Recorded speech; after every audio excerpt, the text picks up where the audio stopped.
साच कहूं जग मारन आवे, और झूठ कही ना जाइयो, और साच न पूरा पावते झूठों जगपति आइयो।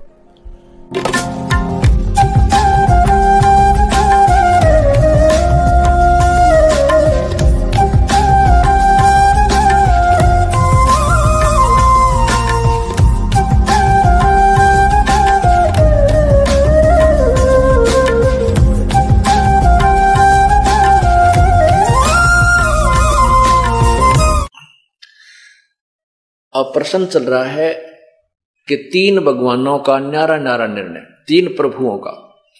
ब्रह्म ये क्षर पुरुष है, जो किस ब्रह्मांड का मालिक है, और इस एक ब्रह्मांड में ब्रह्मा विष्णु महेश केवल एक एक विभाग के प्रभु हैं, ये भी भगवान है। अब यहां थोड़ी सी परिभाषा आपको प्रभु की बताना चाहता हूं कि प्रभु किसे कहते हैं। प्रभु माने स्वामी, मालिक। अब जैसे एक किसी भी विभाग को ले लीजिए, उसमें सभी साहब होते हैं। जैसे हौलदार साहब पुलिस विभाग को ले लेते हैं, थानेदार साहब, डीएसपी साहब, एसपी साहब, और फिर आईजी साहब, फिर डीजी साहब, और इनसे ऊपर फिर गृह मंत्री साहब, फिर मुख्यमंत्री साहब, फिर प्रधानमंत्री साहब। यानी है तो सारे साहब, यानी स्वामी हैं, मालिक हैं, प्रभु हैं।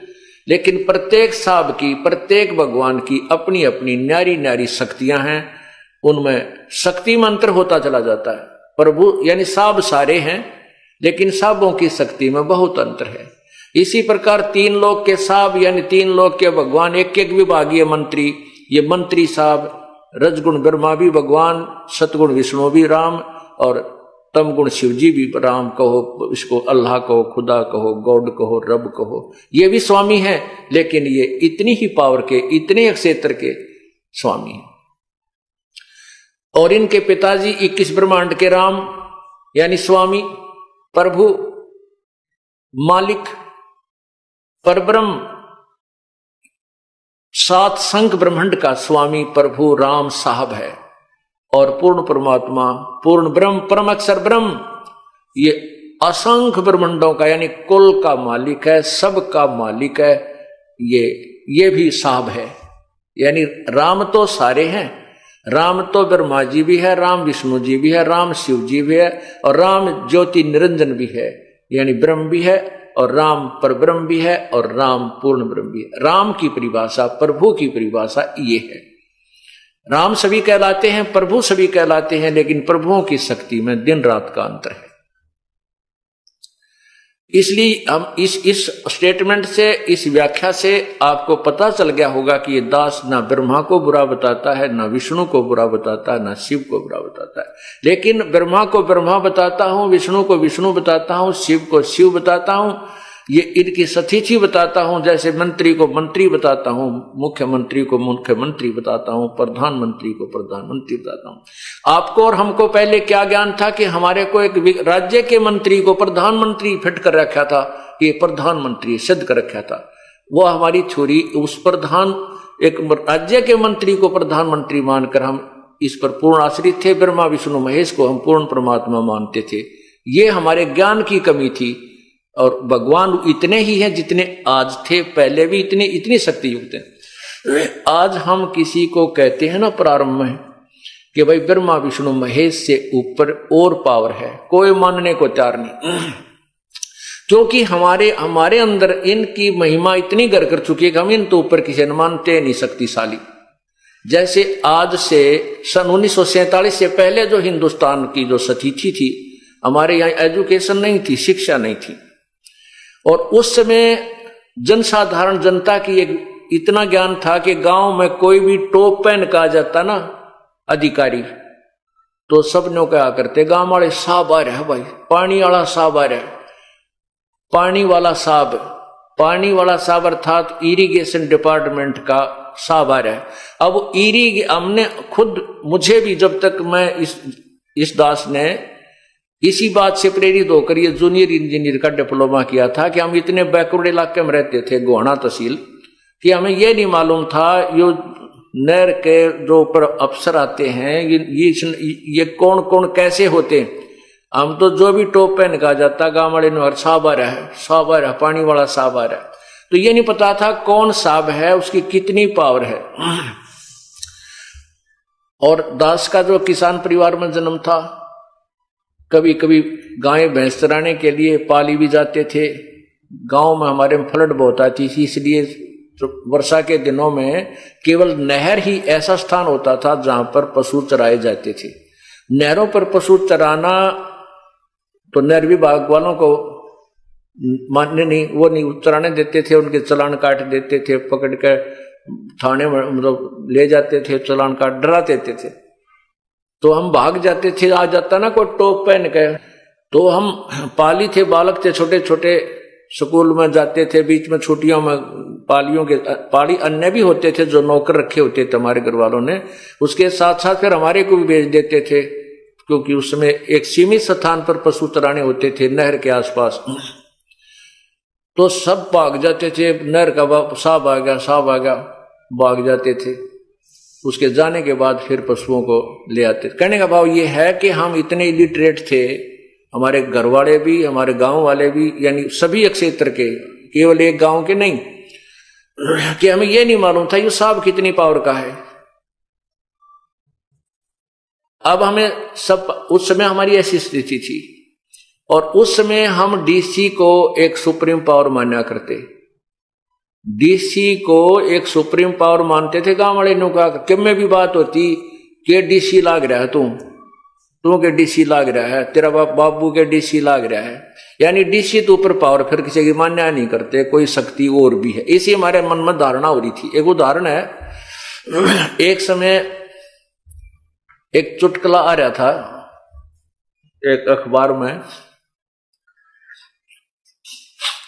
उसमें एक समय कोई मंत्री, मुख्यमंत्रियों के ऊपर कोई घोटाले का केस हो गया और उनको कोई सजा की तैयारी होगी। पेपर में पहले दिन आया था कि इनको सजा पक्की होगी। तो चुटकुले में किसी ने प्रश्न कर रखा था कि भाई ये प्रधानमंत्री, राष्ट्रपति अगर ये ऐसी गलती कर दें क्या इनकी भी सजा हो जाएगी? तो उत्तर था ये कि डीसी लाग रहे हैं, इनकी भी सजा हो जाएगी। इनकी सजा क्यों ना होगी, ये कि डीसी लाग रहे हैं, अर्थात उसके मन में ये समझाना था कि हम डीसी को प्रधानमंत्री और मुख्यमंत्री, राष्ट्रपति से भी ऊंचा मान रहे थे। ये कि डीसी लाग रहे, अगर डीसी तो के ऊपर तो कोई पावर को नहीं, इसके ऊपर कोई कानून ही नहीं काम करता। हमारे मन में उस इलिटरेशन के कारण, अज्ञानता के कारण ये घर कर चुका था कि डीसी सुप्रीम पावर है, और वो हमारे अंदर जमा हो रही थी। अब वही स्थिति इस तत्व ज्ञान, आध्यात्मिक ज्ञान के विषय में आज पूरे समाज की स्थिति है, पूरे विश्व की स्थिति है। हम आध्यात्मिक ज्ञान में इतने इलिटरेट हैं, हमने न्योना बेरा भगवान किसे कहते हैं, राम राम, अल्लाह अल्लाह, खुदा खुदा, गॉड गॉड हम कह रहे हैं, हमें यह नहीं मालूम कौन गॉड है, कौन किस गॉड की कितनी पावर है, जबकि हमारे सदग्रंथ सभी गवाही दे रहे हैं। अब इस तत्व ज्ञान से हम शिक्षित हो जाएंगे, आध्यात्मिक ज्ञान से हम परिचित हो जाएंगे। फिर आज हमारे को एसपी की पावर का पता है, आज हमारे को जेई की पावर का पता है, एसडीओ की पावर का पता है, एक्शन की पावर का पता है, ये कितना साब है, और एससी की पावर का पता है, चीफ इंजीनियर की पावर का पता है, मंत्री की पावर का पता है, मुख्यमंत्री की पावर का पता है, और प्रधानमंत्री, राष्ट्रपति की पावर का हम पता है, क्योंकि हम शिक्षित हो गए, हमें ज्ञान हो गया। लेकिन ये नहीं है कि ये जेई रिजेक्टेड है या एसडीओ कुछ भी कोई ना, नहीं, अपने अपने स्थान पर सबकी पावर है, और सबसे हमें कार्य जब लेना होगा, हम प्रजा हैं तो विनम्र भाव से, अधीन्य से और शिष्टाचार से हमने इनसे अपना सारा काम लेना होता है। इसी प्रकार ब्रह्मा विष्णु महेश एक अंग हैं, अधिकारी हैं, हम इनसे बाहर नहीं हो सकते, लेकिन हम इनको सुप्रीम पावर मानकर स्थित थे, ये हमारे ज्ञान की कमी थी। हम उस ज्ञान को उठा रहे हैं, आपको निर्णायक ज्ञान दे रहे हैं, ये भगवान इतने हैं, इतना लाभ ये जरूर देंगे, और वो लाभ इन्हीं से मिलेगा और दे भी नहीं सकते। इस प्रकार हमने पूर्ण परमात्मा की शरण में जाने का क्यों संकेत दिया जाता है कि पूर्ण परमात्मा और इन भगवानों में, ब्रह्मा विष्णु महेश, ब्रह्म पर ब्रह्म, इतना अंतर है कि ये केवल किए कर्म का फल दे सकते हैं। ब्रह्मा विष्णु महेश आपको वही देंगे जो आपके प्रारब्ध में निर्धारित है। और इसमें कोई बाधा करता है, आपको प्रारब्ध देने में कोई बाधा करता है, कोई प्रेत पितर छोटा मोटा, तो उसको उससे ये आपको उस कर्म को जो आपका संस्कार वश है वो देंगे, दिला देंगे। जैसे कंस, केसी, चाणूर आदि जो प्रारब्ध में बाधा कर रहे थे, भगवान कृष्ण को तंग करना चाहते थे, तो उनको उन्होंने समाप्त कर दिया। लेकिन समय आने पर भगवान श्री कृष्ण भी स्वयं अपनी जान नहीं बचा सके। एक शिकारी ने उनके पैर में तीर मार दिया और वो भी मृत्यु को प्राप्त हुई। वो प्रारब्ध में जो किए कर्म के अनुसार उन्हें भोगना पड़ा। तो ये भगवान अपने किए हुए प्रारब्ध जो कर्म है उसको घटा बढ़ा नहीं सकते, उतना ही दे सकते जितना आपके भाग्य में है। जैसे फॉर एग्जाम्पल एक, क्योंकि प्रारंभ में जब ये ज्ञान कोई सुनता है तो एकदम स्ट्राइक करता है उसका दिमाग,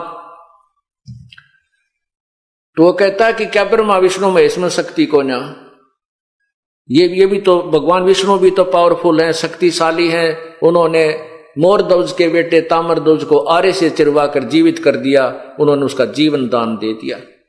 आप कैसे कहते हो कि भगवान श्री कृष्ण यानी विष्णु हमारे संस्कार को टाल नहीं सकते, मुर्दे को जीवित कर दिया। देखो जितनी जिसमें पावर है उतनी है, ये कभी आपने नकारा नहीं किया। जैसे भगवान श्री कृष्ण अर्थात विष्णु जी ने राजा मोरध्वज के पुत्र ताम्रध्वज को आरे से चिरवा कर जीवित कर दिया, लेकिन अपने सगे भांजे सुभद्रा पुत्र अभिमन्यु को भगवान श्री कृष्ण जीवित नहीं कर सके, जबकि पांडवों का कुल नाश हो रहा था और कोई संतान भी नहीं थी। ऐसा क्यों? क्योंकि ताम्रध्वज जो मोरध्वज का पुत्र था उसका जीवन शेष था, उसके श्वास शेष थे। इस शरीर को काट के दोबारा जोड़ देना इन भगवानों के बाएं हाथ का खेल है, लेकिन ये आयु नहीं बढ़ा सकते, ये प्रारब्ध में परिवर्तन नहीं कर सकते। अभिमन्यु का श्वास नहीं थे, अभिमन्यु का जीवन उतना ही था, उसके प्रारब्ध में उस चक्रव्यूह में मरना ही था, इसलिए श्री कृष्ण जी उसको जीवित नहीं कर सके। अब आपको पूर्ण परमात्मा के विषय में बताऊंगा। इस 5 दिन के सत्संग में यही निर्णय दिया जाएगा कि ये भगवान कितनी राहत दे सकते हैं और पूर्ण परमात्मा कितनी राहत दे सकता है। पूर्ण परमात्मा यानी परम अक्षर ब्रह्म, वो हमारे संस्कार में भी यदि हमारा जीवन शेष नहीं है तो भी वो हमारी आयु को बढ़ा सकते हैं। एक नहीं कई दर्जनों प्रमाण आपके समक्ष रखे जाएंगे। जो पहले परमात्मा स्वयं आए थे उस समय जो उन्होंने किया था, और अब वर्तमान में वही शक्ति वही पावर आज काम कर रही है इस दास के माध्यम से। वर्तमान के कितने भक्तों को जीवन दान दिया, एक्सटेंशन ऑफ लाइफ की उस पूर्ण परमात्मा परम अक्षर ब्रह्म ने, वो भी आपको ज्ञान बताया जाएगा, आपके समक्ष उदाहरण रखे जाएंगे।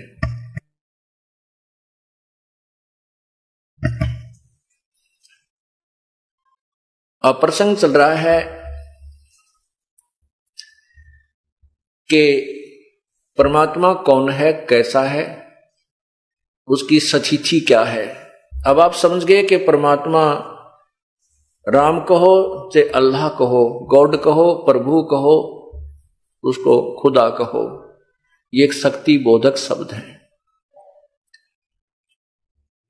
और ये सभी राम हैं, जिसमें जितनी पावर है वो उतने ही भगवान हैं। अब पवित्र गीता जी के अध्याय नंबर 15 मंत्र नंबर 17 में कहा है कि उत्तम पुरुष तु अन्य परमात्मा इति उदाहरते, जिसको भगवान कहा जा सकता। वास्तव में जो परमात्मा वो उत्तम पुरुष यानी श्रेष्ठ परमात्मा भगवान तो कोई और ही है, वही परमात्मा कहलाता है। अब सतलोक के अंदर उस परमात्मा का अपना साम्राज्य है। वहां जाने के बाद आपको वो सुविधाएं जो यहां नहीं है, उन सुविधाओं की हम तुलना भी नहीं कर सकते। वहां पर ऐसे आहार खाने को आपको मिलेंगे एक तत्व से बने हुए, नूरी तत्व से। जैसे यहाँ तो सब 5 तत्व से है, आम है, सेब है, संतरा है, काजू है, किशमिश है, हमारा शरीर है, पशु है, पक्षी है, ये सभी 5 तत्व से बना हुआ आहार हमें मिलता है और 5 तत्व का इस शरीर है। इसमें मिट्टी, हवा, अग्नि, पृथ्वी आदि ये 5 मिलाकर के आकाश, ये कितनी व्यवस्था किस ढंग से यहां की गई है हम इसमें देख भी नहीं पा रहे हैं। मिट्टी कहाँ है, इसमें वायु किस है, पानी कहाँ है। इसी प्रकार नूर एक तत्व है, उस एक तत्व से एक तेज से हमारे को वहां शरीर भी मिलेगा और उसी नूरी एक तत्व के वहां पर सब आहार मिलेंगे। यहां से सुंदर सेब संतरे होंगे, काजू किशमिश और मीठा आहार होगा। वहां अमृत शब्द हमने सुना है। अमृत यानी अति स्वादिष्ट पेय पदार्थ, अति स्वादिष्ट आहार, उसको अमृत कहते हैं। अमृत जैसा मीठा है। तो वो तो टेस्ट भी नहीं है। यहां पर देखो, मीठा तो आम तकरीबन सारे होते हैं, लेकिन उनमें भी छांटा जाता है कि लंगड़ा घना मीठा है, कि देसौरी घना मीठा है, यानी उनमें स्वादिष्ट तामा अंतर आता है। इसी प्रकार पूर्ण परमात्मा के लोक में वो यथार्थ आहार हमें प्राप्त होंगे। वहां वो परमात्मा है, वो हमें सुख ही सुख देता है, हमें भोग्य पदार्थ देता है, भगवान कहलाता है। जो हमें खाने के पदार्थ यानी भोग पदार्थ प्रदान करवा, उसको भगवान कहते हैं।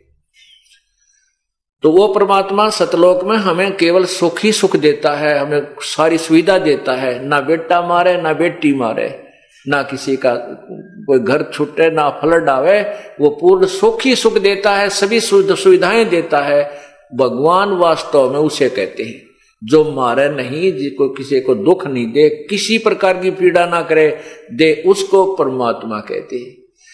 अब परमात्मा ये भी है, जैसे आपको उदाहरण दिया, कसाई भी मालिक होता है कुछ नौकरों के ऊपर और बकरे भी पालता है, वो भी उन बकरों का मालिक है, लेकिन वो मालिक वास्तव मालिक नहीं है। मालिक वाले गुण नहीं है उसमें, प्रभु वाले गुण, परमात्मा वाले गुण नहीं हो तो स्वार्थ वस्तु फिर नहीं देखता, उसमें रहम नहीं है। और सतलोक में सतपुरुष जो है वो वास्तव में परमात्मा है, उसमें दया ही दया है, वो दुख नहीं देता। इसलिए कहा कि वो उसको परमात्मा इति उधारते, उसको बस एक वो है भगवान परमात्मा कहा जाता है। यह त्रिलोक में जो तीनों लोकों में अविश्य प्रवेश करके विभर्ती सबका पालन पोषण करता है। यह लोक त्र में तीनों लोकों में विभर्ती प्रवेश करके और सबका पालन पोषण करता है। अविश्य सब में प्रवेश करके सबका पालन पोषण करता है। अविनाशी ईश्वर है, वो अविनाशी ईश्वर है, वास्तव में वो अविनाशी परमात्मा है। तो इस प्रकार हमने इस तत्व ज्ञान को समझना है। इसलिए गीता जी के ज्ञान को हमें समझना होगा। सदग्रंथ वही है, गीता जी वही है, चारों वेद वही है, परमेश्वर का सब संवेद यानी कबीर वाणी ये भी वही है। आज तक न तो इन वेदों को कोई समझ सका, न ही गीता जी को कोई समझ सका।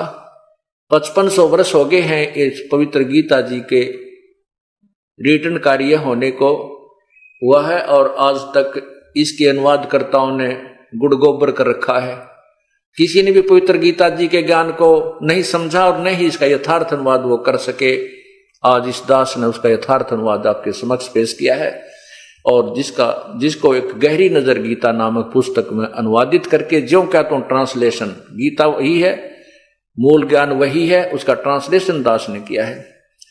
उस गहरी नजर गीता में ये एक पुस्तक है, यानी गीता जी को गहनता से अध्ययन करके तत्व ज्ञान की दृष्टि से उसका दृष्टिकोण से अनुवाद किया गया है। उसको पढ़कर आप फिर अन्य संतों, अन्य अनुवादकर्ताओं के अनुवाद को आप देखिएगा, आप माथे माथ मारोगे, अगर तेरा गजब हो। ऐसा अनर्थ कर रखा उन लोगों ने। गीता जी के अध्याय नंबर 18 के मंत्र 16 में 66 में गीता अध्याय नंबर 18 श्लोक 16 में लिखा है, गीता ज्ञान दाता भगवान कहता है कि मेरे लेवल की जो साधना तूने की है, जो मेरे लेवल की साधना होती है, मेरे सत्तर की साधना को मुझ में त्याग कर उस परम अक्षर ब्रह्म परमात्मा की शरण में जा, और फिर मैं तुझे सर्व पापों से मोक्ष कर दूंगा, तू चिंता मत कर। पुण्यात्माओं, हम सतलोक जाएंगे। सतलोक जाने के लिए हमने कौन सा फार्मूला अपनाना है, कौन सी विधि अपनानी है, कौन सी भक्ति अपनानी है, उसको भी गीता जी में बता रखा है। अब इसमें 18वें अध्याय के 66वें श्लोक में गीता जी में कहा है कि सर्वधर्मान परित्यज्य माम एकम शरणम व्रज अहम तवा सर्व पापेभ्यो मोक्षामि मा शुच।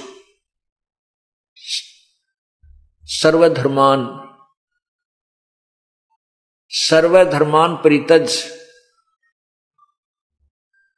मेरे लेवल की सभी धार्मिक पूजाओं को मुझ में त्याग कर, मेरे को देकर, एकम शरणम व्रज। एकम माने जिसके बराबर दूसरा ना हो, अद्वितीय परमात्मा, उसकी तुलना में कोई नहीं है, परम अक्षर ब्रह्म। जैसे गीता जी के अध्याय नंबर 8 के मंत्र 3 में खुद गीता ज्ञानदाता प्रभु कह रहा है कि वो परम अक्षर ब्रह्म है, और 8वें अध्याय के ही 8, 9, 10 श्लोक में कहा है कि उस परमात्मा की भक्ति करता हुआ जो अंत समय में शरीर छोड़कर जाता है तो उसी को प्राप्त हो जाता, उस देव परम पुरुष को प्रकाश होता है, जो प्राप्त होता है, जो सूर्य की तरह तेजो में है। 8वें अध्याय के 7वें और 5वें श्लोक में अपने बारे में कह रहा है कि मेरी साधना करता है वो मुझे प्राप्त होता है। 8वें अध्याय के 13वें श्लोक में लिखा है कि मेरा एक ओम नाम है, मेरा एक ओम नाम, ओम अक्षर है मुझ ब्रह्म का, उसको जो अंतिम सांस तक जाप करता छोड़ के जाता है, शरीर त्याग कर जाता है, तो अंत समय में मुझे प्राप्त होता है। उस परमात्मा की शरण में जाने के लिए क्या संकेत किया कि तत्वदर्शी संतों की खोज करो, फिर वो तत्वदर्शी संत तुम्हें जो ज्ञान बताएं उस विधि से साधना कीजिए, फिर उस परम पिता परमात्मा को प्राप्त हो जाओगे। उसके लिए फिर क्या बता संकेत दिया गीता जी में, गीता ज्ञानदाता ने 17वें अध्याय के 23वें श्लोक में क्या लिखा कि ओम तत्सत,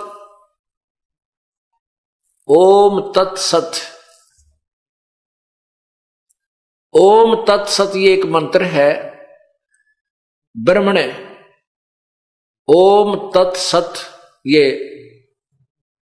त्रिविध समर्थ है, ब्रह्मण है त्रिविध समर्थ है, उस पूर्ण परमात्मा, ब्रह्मण माने पूर्ण परमात्मा, जो गीता जी ज्ञानदाता से अलग कोई प्रभु है, परम अक्षर ब्रह्म। उस परम अक्षर ब्रह्म की भक्ति के लिए 3 मंत्र का जाप है, ओम तत्सत। ओम तो अपना बता दिया 8वें अध्याय के 13वें श्लोक में कि मेरा नुज ब्रह्म का तो केवल एक ओम मंत्र है, जो गीता ज्ञानदाता कह रहा है, उसका अंतिम सांस तक जाप करेगा तो मुझे प्राप्त होगा। उस परमात्मा के पाने का ये 3 मंत्र का जाप है, ओम तत्सत। ओम ब्रह्म का है और तत् ये परब्रह्म का, तत् सांकेतिक है, ये तत् नहीं, सत पूर्ण ब्रह्म का है, परम अक्षर ब्रह्म का। ये तत् और सत गीता जी में गुप्त रखे, सांकेतिक है, ये गीता ज्ञानदाता को पता नहीं। इसके लिए तो कहा कि उस तत्वदर्शी संत की खोज कर वो बताओगा तीनों मंत्रों के गुप्त रहस्य को। फिर जैसे वो उसकी उस 3 मंत्र का जाप है, और उसकी मंत्र की जाप की विधि भी 3 प्रकार की है। ओम तत्सत इति ब्रह्मणे त्रिवद समर्थ है। ओम तत्सत जो है ये 3 मंत्र का जाप है, और ये पूर्ण परमात्मा का इसकी 3 प्रकार की विधि सिमरण करने की है। जैसे ये दास आपको बताता है, सतनाम में 2 मंत्र होते हैं, एक ओम होता है, एक तत्गुप्त है। उस 2 अक्षर के मंत्र से एक सतनाम बनता है। ये कई पंथ हमने देखे हैं, वो कहते हैं सतनाम सतनाम ऐसे जाप कर लो, 5 नाम देते हैं, उन 5 नामों में एक सतनाम भी दे रखा है, सतनाम सतनाम करने का। ये सतनाम जाप नहीं है, वो सतनाम 2 अक्षर का मंत्र है, ओम और तत्। तत् एक सांकेतिक शब्द अक्षर है, वो दास बताएगा केवल उपदेशी को। तो उस 2 अक्षर के मंत्र को सतनाम कहते हैं। और तीसरा मंत्र और है, वो सार नाम कहलाता है, वो पूर्ण परमात्मा की प्राप्ति का है।